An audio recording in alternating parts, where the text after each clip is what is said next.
Hey, and welcome back. This is video number 2. The question is, how fast does your site load?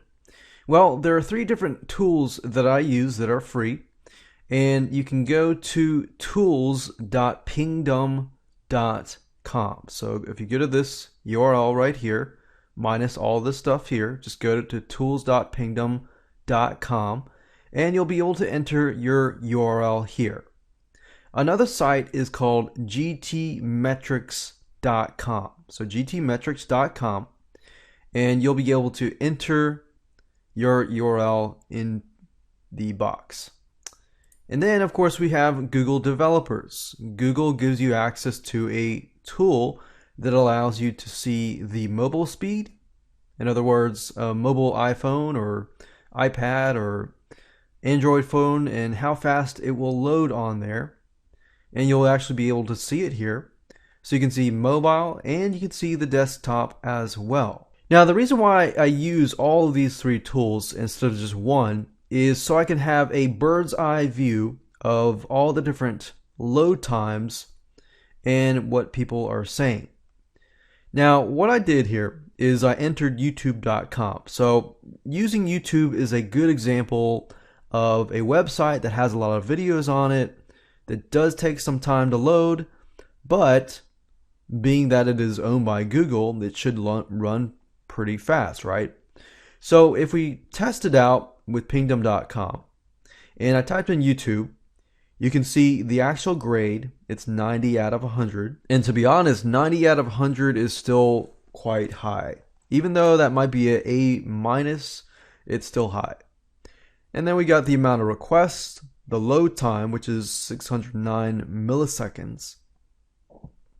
And then, of course, the page size. That is about 950 kilobytes, so almost close to 1 megabyte. And then, of course, we take a look at GTmetrix. I like this site because it actually gives you a breakdown. And if we take a look at YouTube, we can also see that the page speed is A, but the Y slow grade is a B. So if you have this as an idea and as a comparison to what your site might look like, then you have a better idea. Okay, it's good if I'm getting, a B and I'm getting an A and I've got video on my site and things like that. Because the reason why I use youtube.com was specifically because it's got videos on it. And I'm aware that a lot of you probably will have videos as well. And then what I like about GTmetrix is it shows you the page speed. So you can actually see, specific recommendations, specific things that they're doing that is considered good, that is considered bad, something that you need to improve.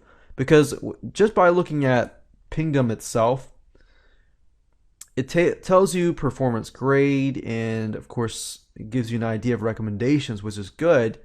And I like that, but I like GTmetrix in the sense that it gives you a lot more detail as to exactly what is good, what's good on your site, what's bad on your site that you need to improve. And that way, from that point on, you can actually create a game plan. So as you can see, some of these are F's, some of these are E's, some of these are B's, and you have an idea of what they are. And that way, it's not necessarily a guessing game.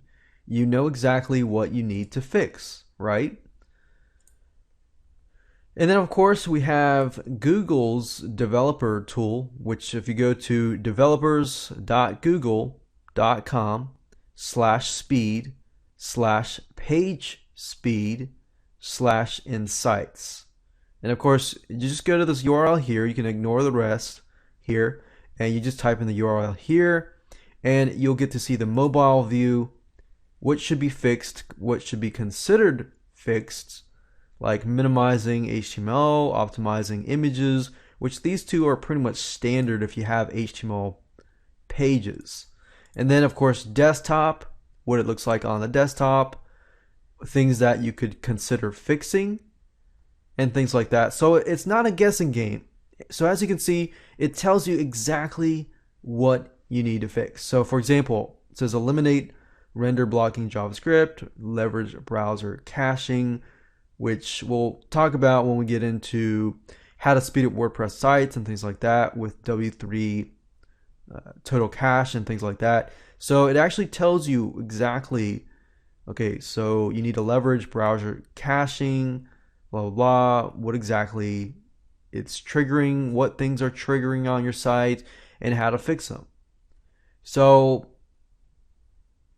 use these 3 websites. I'd highly recommend them. What I would recommend you do is after you make tweaks to your page, then I would rerun these scans. I would do test now.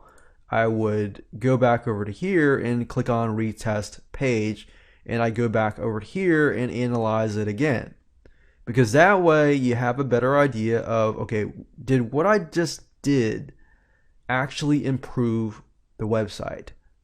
So sometimes, to make things easier for me and make things easier for you as well, this little tip helps.